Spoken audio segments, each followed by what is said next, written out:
All right, show me the money. Holiday special edition, week 16 NFL picks coming at you right now. Join me today, the host of the Sharp Cheddar Podcast, big Green Bay Packers fan, Joe D'Aloisio is here. Joe, how are you? I am doing very well, Mike, as always. Thank you so much for having me. I've noticed a little bit of a new design here. We got the Christmas lights, a Christmas tree, the ugly sweater, the show me the money sign. Yeah. I like what you've done. You've upgraded a bit. Yeah, the sign's been there all year. The other stuff is just holiday related. Well, it's been a while since I've been on, so I haven't seen the sign. So, yeah. But everything looks good. Everything looks good. Glad to be back on the pod, man.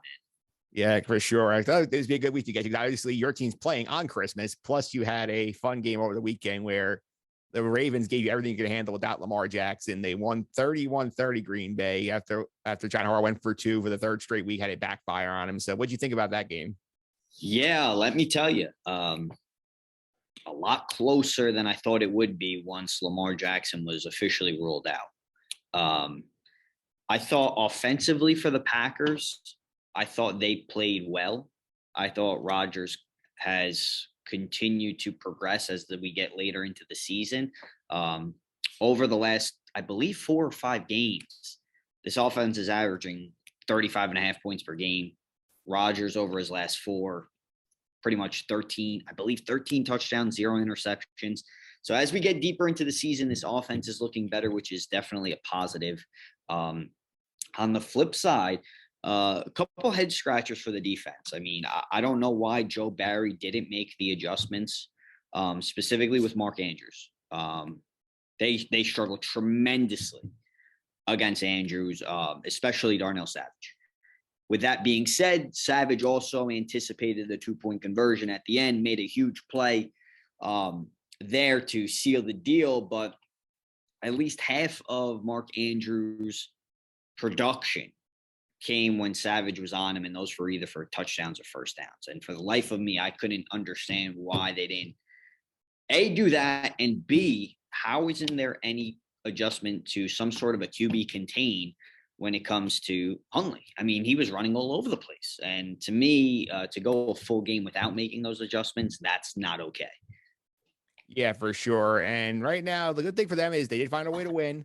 They are now the top seed in the NFC, thanks to the stumbles from Arizona, and they have the tiebreakers over them and the Rams. And I think Tampa, they have a tiebreaker, they get a conference record here. So right now it looks good. They're going to be the number 1 seed again and have that first round bye. But so the big question for them is, can they get to the Super Bowls? They have not done that in either of Matt LaFleur's first 2 years. Is anything different this year makes you change your opinion on that? I mean, I'll tell you this. What the biggest difference here right now is the mere fact that they're doing this with a very, very injury-plagued team. And I'm not talking about they're missing their backup kicker. They're missing their third-string running back. I mean, they are missing legitimate players that make a weekly game-to-game impact.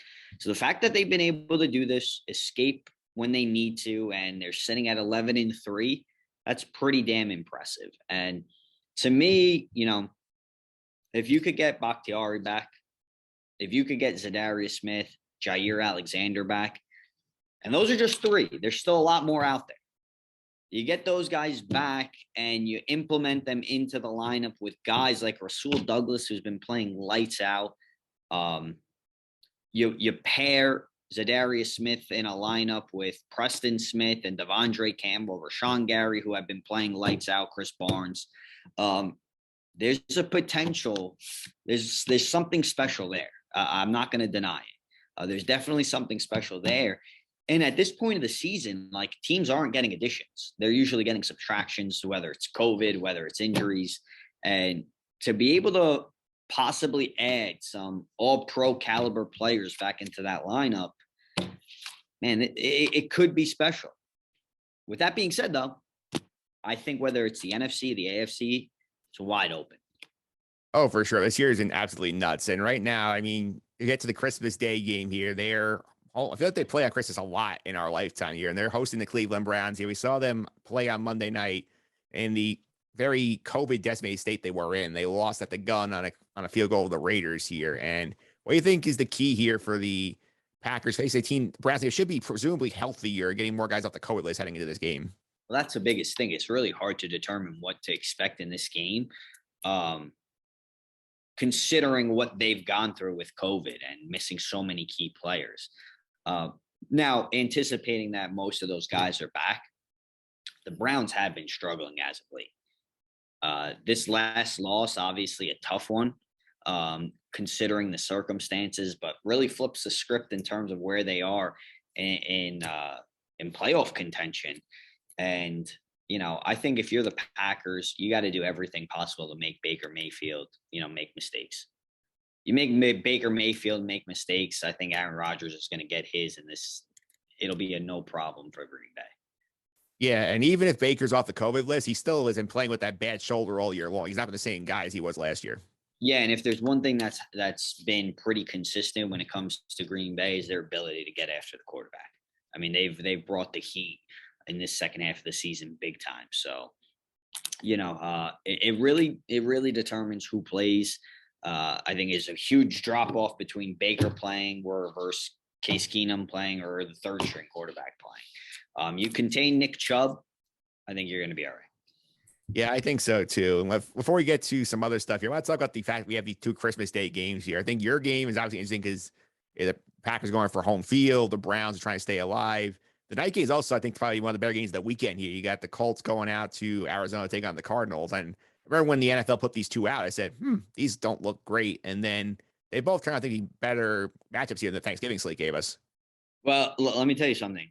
I'm very grateful that I'm going to now probably have somewhat of a stressful Christmas watching the Green Bay Packers play, but that's always fun because I will say you could only imagine what my reaction was like when the Ravens decided to go for 2 and what could have happened. So I fully anticipate some sort of an outburst or 2, or maybe even 3 on Christmas. I think it's a great slate. The NFL got really lucky too that Aaron Rodgers missed Allen Lazard in the back of the end zone because there could be history made at Lambeau on Saturday with Rodgers surpassing Brett Favre for the most touchdown passes in Green Bay history. In terms of the second game, I mean, you got a Cardinals team that started out so hot, and now what's going on with them? Where you have a Colts team that's coming off a huge win, a great run game in Jonathan Taylor, and a team that could surprisingly, if they sneak in, could make some noise. They do have that recipe, that run game and a defense. So, I mean, way better, way better. Not even a comparison to what we got on Thanksgiving. Yeah, for sure. Before we get to the picks, I want to go back to our over-under discussion from the preseason because every year we have you come on before the season starts, do our NFL over-under picks. We're waiting up in the year. Now it's a good time to get an assessment on how we're doing. All right. To be honest with you, Mike, I forgot where we even were in those over-under. So I actually got my pen out to write down how terrible I'm doing so far. Yeah, well, Joe Rice, I also put up a graphic for the audience at home who watching on the video version so they can see what's going on here. Joe's picks so far. He took the Panthers over 7.5. That one does not look great right now. Yeah, that does not look great. It started off really good. Yeah. Not so well right now. Then Sam Darnold turned into a pumpkin. That really screwed you. Yeah, he's turned into a pumpkin. The offense just disappeared. Christian McCaffrey couldn't stay on the field. The whole college coordinator, offensive coordinator blew up in their face. It's been a rough year. Yeah. You got the Saints under 9. That is still attainable. Saints under 9, still attainable. Not sure how I feel about it right now. I can't believe they held the Bucs to 0 points and squeaked that out. But the fact that they have God knows who playing quarterback on a week-to-week basis, I kind of like my chances. Yeah. You had the Cowboys under 9.5. So that is a loss. Yeah, that's a loss. That's definitely a loss. With that being said, though, I think Mike McCarthy does what Mike McCarthy does best, and they don't have a great playoff performance. I'm also a little salty when it comes to the Cowboys. I did have 2 members of the Cowboys on my fantasy football team in the quarterfinal matchup that did absolutely nothing for me. Amari Cooper and CeeDee Lamb, so that was wonderful. Yeah. This one could come down to the wire next one. You have Washington over 8.5. So that one could really come down to the gun. What are they at right now? And for the people inside baseball here, we're recording on the podcast on Tuesday afternoon prior to the postponed COVID game against the Eagles. So They are 6-7. Oh man, this is a huge one. Yes. This is huge for them. By the time this podcast is in your feed, you will have a better idea where Joe's standing on this one because they have Dallas next week. That's going to be a tough one for them. Yeah, and they need this one. If they want any chance, they need this one. Yeah. You have that one. You had the Arizona Cardinals under 8.5 wins, so that's another loss. Yeah, well, I didn't think they'd play as well as they've been playing, but now they're starting to crumble. So, yep, I'll take that loss. And the last one, the Cleveland Browns over 10.5, which that one was clinched as a loss this week because of the COVID. Yeah, you know what? I'm tired of the Browns. I'm tired of buying into the hope. I'm a sucker. I really want the Browns to be good for some reason, and like they just can't figure it out. Look at Odell Beckham Jr., right? Like the Browns couldn't figure out how to use him when he was on the field. And like the guy goes to the Rams and already has been more productive in 3 games. Yeah. It's crazy.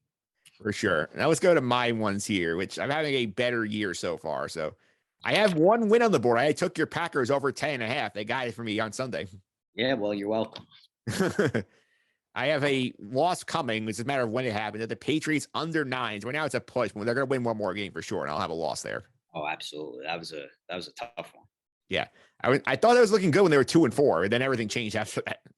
Then Mac Jones and Bill Belichick decided to, turn it up a notch or two. Yeah. This one could come down to the wire too. I have Kansas City over 12.5 wins. I was dead at about November, and then they haven't lost since. So I'm still in play for that. Well, the one thing that's definitely helping Kansas City at this point is the way that their defense is playing. Yeah. So they have to rub the tail for me to get that one. Otherwise I lose it. Next up here, another one will come down to the wire. One I'm anticipating losing here. The 49ers under 10.5 wins. I think that comes down to the wire too. Yeah, because that one, I think they're 8-6, so I need one loss to get it. But I don't know if I'll get it because they're playing well. They're playing really well. They're one of the hottest teams in the NFL. Yeah, I got a big Abe last night, secured at least the push. The Raiders over 7. They're now at 7 with 3 weeks to go. You got real lucky with the COVID. I did. I would not won that game. I think the Browns are healthy. Yeah. I don't think you would have either. And, but I took the early line. Yeah. Of the Raiders when it was at +1.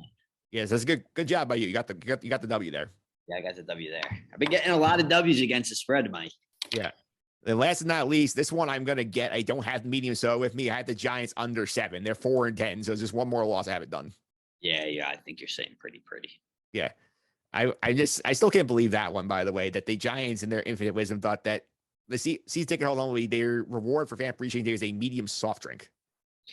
Yeah, that's kind of embarrassing. I mean, if I was a Giants fan, I would just not show up after that.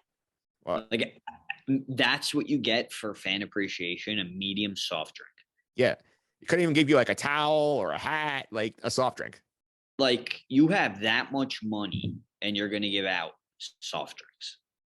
That's as embarrassing as it gets. Like that's as the minor leagues give out better, have better promotions on a consistent basis. You're the New York freaking Giants, man. That is so that was abysmal. If I'm a Giants fan, I'm not showing up at all. Those seats should be empty. And make it even better, it's not even that all ticket holders got this free soda. It's only if you had PSLs, you got the free soda.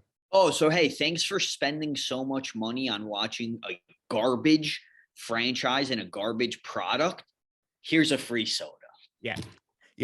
You can gulp down that Pepsi while you watch your team lose 10 games 5 years in a row. You know what? I want to be a fly on the wall in that room when the decision was made.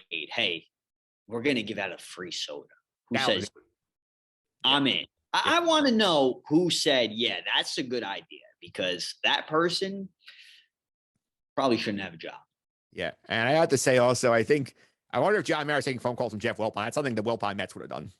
I mean, I think we've gotten to the point where it's a complete overhaul for the Giants. It feels like they've been rebuilding for years, but I mean, it's only going in that direction. And the worst thing is, you're a Giant fan, I think, is the fact that, like, it sounds like they're going to either hire from within or hire one of Joe Judge's friends to be the GM, which means nothing's really going to change. Just going to try and go down the same path they're going on. That will be an absolute disaster. Yeah. Yeah, well, my team's not much better. I will say that. Yeah, the Jets. I mean, I'll be honest with you, Mike. Sunday was the first time that I actually watched a Jet game. And I was texting one of my buddies who's also a Jet fan at the time. And I said, man, how do you do this on a week-to-week basis? This is brutal. Brutal to watch. At least they are starting to score some points. The Giants are averaging about 12 points a game for the last like 6 games. I mean, I guess there's a silver lining to everything, right? Yeah. Yeah, well, I have my own issues. I'm not going to get into them right now, but we'll get to the picks, which is the reason why you're here for this week. Our good friend Sandra Rose was here last week, and she went 1-2 on the week. She had the Steelers getting the 1.5 against Tennessee. They won the game out right there. She took her Jags home for the Urban Meyer bump. Then he got fired, laying at 3.5. They ended up getting blown out there. And she took the Chicago Bears +3 last night. I don't know what the motivation was for that pick, but it didn't work. Oh, love. Those are some interesting games to pick right there. Let me tell you something, Mike. Over the last 2 weeks, I've been 6-0 on my picks. On the season, and I pick on the Sharp Cheddar Podcast 3 games a week, 28-17. Yeah, you're doing much better than I am.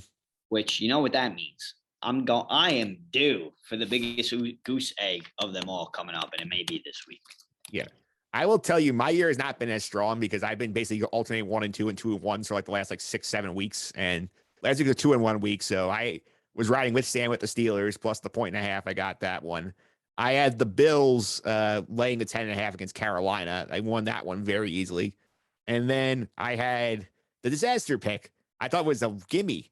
I had the Buccaneers laying the 10.5 point on Sunday night against the Saints. Oh my God. Yeah, I thought that was a gimme too.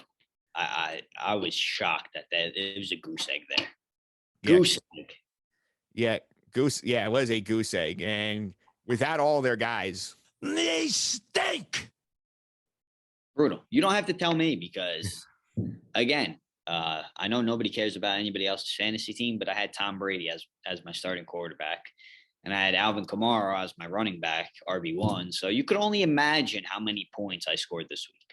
yeah. Well, speaking of the fantasy teams, before we take a quick detour here, it's like my team isn't very addled by the COVID this week. I lost Jalen Waddle to the COVID list. I lost Tyler Lockett to the COVID list. I am still alive somehow because my opponent's team has stunk. I am going into Tuesday night. I have 3 guys. I'm down like something. I'll pull the exact score up for you and tell you what my situation is here. And you give me your honest assessment here. So now, is it PPR or full or half PPR? Half PPR. Okay. So this is the matchup right now. I am losing 78-05 to 31-50. That tells you how bad the week has been. Jesus, I thought I had a bad week with like 50 something, but yeah. You got 31 points this week? Out of 7 players so far. Jesus. Other than Dalvin Cook, the only guy above 3.9 is my kicker. You had the worst fantasy week. I think you win this one. But I still have a shot at winning this one, crazily enough. Who do you have left? I have Jalen Hurts tonight. I have Terry McLaurin tonight. And I have the LA Ram defense tonight. And what's the score? I am down 47. The other guy has Antonio Gibson. Man, it's going to be close, Mike. Yeah. It's going to be close. I don't know if you hit that 70 mark, Mike. I really don't. I was expecting a loss once I saw the guys hit the COVID list. So the fact that we went in here is a positive. I mean, I guess, yeah. Wow, your team really got hit hard. Wow. I honestly, I didn't think there would be a person that had a worse week than I did, but you may be that person. Unless you get to 60 and then you beat me. So.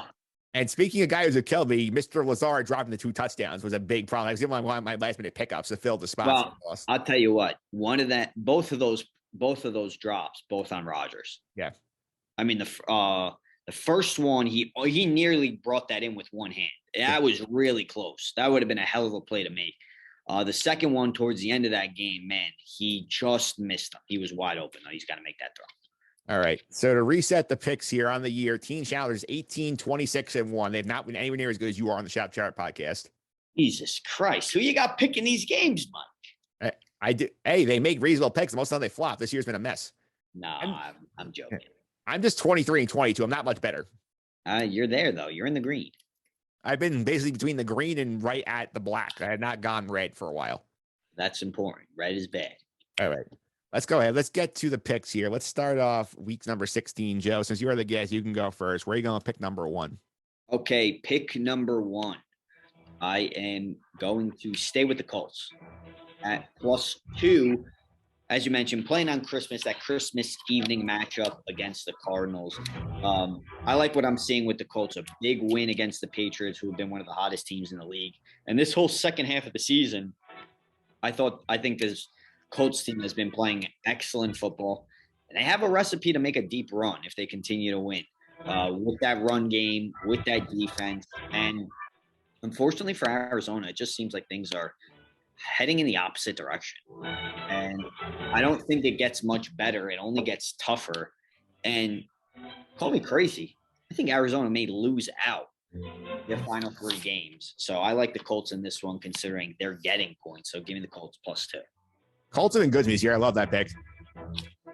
I think they've been great. I mean, again, when you have a guy like JT that could run the way that he does and an offensive line that opens up opportunities for him, man, that could be a good combination. I think they're going to do everything they can to keep Kyler Murray off the field. And if that offense is off the field, you're sitting pretty.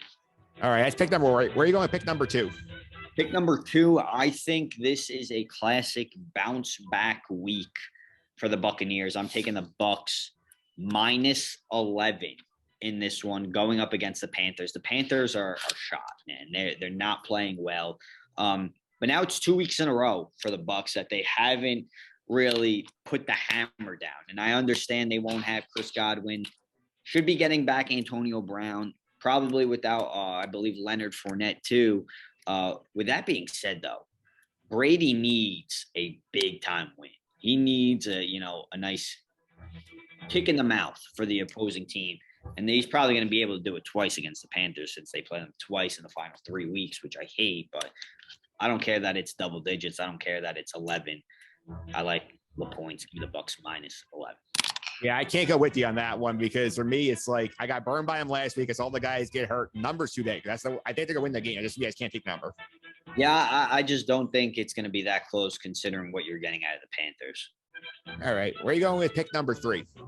Pick number 3, I think I have a similar philosophy as the Bucs. I think Bill Belichick and Mac Jones bounce back against the Bills. I think the Patriots are the better team. -2.5. I think they win by at least a field goal, and that's all I need from them. I like the Pats -2.5 here. Yeah, for me, it's one like I don't have a great feel for the game, is why I'm staying away from it, but I can definitely see the logic. Yeah, I mean, it's a divisional game. The Bills could end up beating them by 10 points. Who knows? But the logic going into it, I don't want to overthink it. I think this is a perfect game for Bill Belichick to get and Mac Jones to steer the ship back in the right direction. All right, so you're on the board. I'm up now. Pick number 1. I was going to plan this week. I'm doing 2 dogs and a favorite, and the favorite is actually the New York Jets. I'm laying the 2.5 points against the Jaguars this week at home. First time the Jets been favored all season. Jacksonville is bad. Jacksonville cannot score the football at all. The Jets are getting some guys back. They're getting healthier. They played pretty well for the first half against the Eagles and the Saints, and they fell apart down the stretch in each of those games, including last against Miami. This is a spot here. I think the Jets are going to put up a big effort. I think they're going to win this game outright very easily. And I don't think the Jags have the kind of defense that can slow the Jets down and make adjustments like they did. I think the Jets are going to win this one by at least a touchdown and knock the draft pick down. So I'll go late 2.5 with the Jets. Yeah, no, see, that one scares me a lot, Mike, because I know the Jags have been horrible, but you just never know what you're going to get from that team. Right? Like, they're terrible. They also beat the Bills. Yeah. Could Trevor Lawrence just go off this week? Yeah. I mean, if I'm a Jet fan, do you really want to win this game? No, I'm just telling you, I have a strong feeling they're going to win that football game. And I don't need more than a field goal to cover it. Yeah, I see that logic, but I wouldn't touch this game. This is 2 bad teams playing. Now, if you want to talk about taking the under on this one, I kind of respect that a lot more, but oof.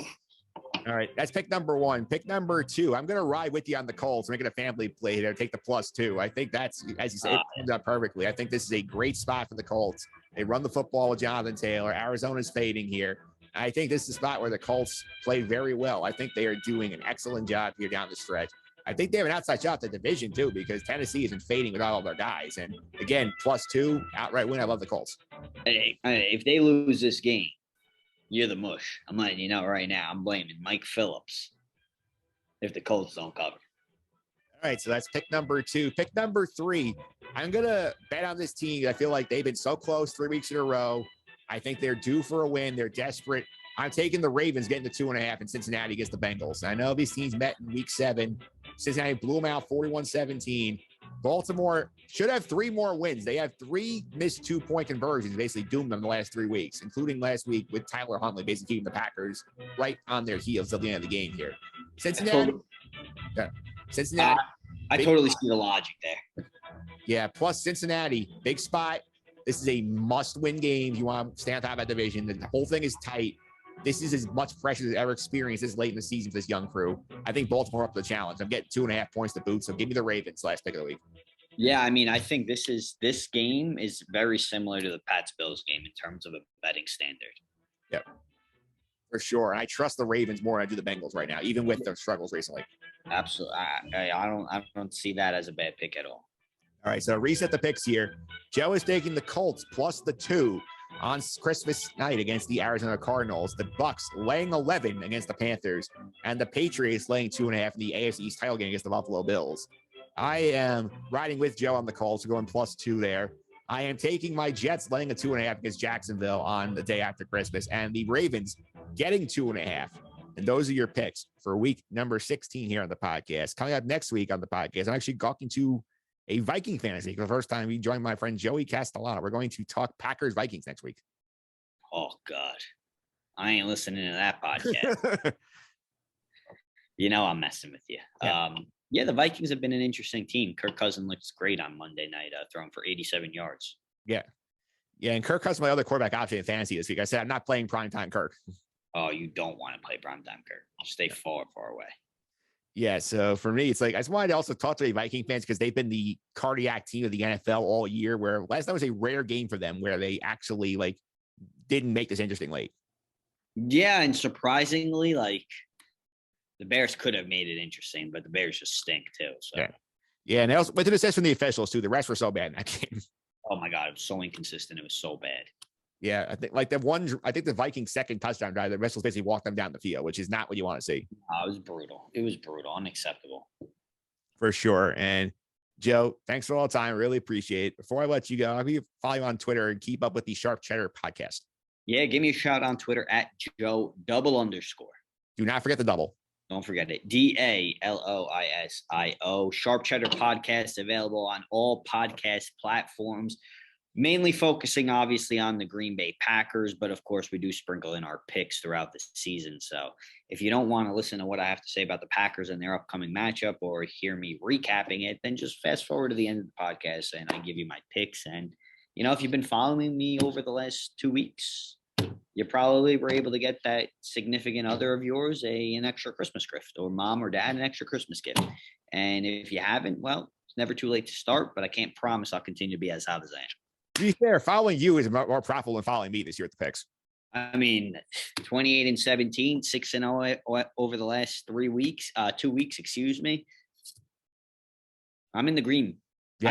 I have some wiggle room. I mean, I could realistically go 0-6 the next 2 weeks, and I'm still in the green.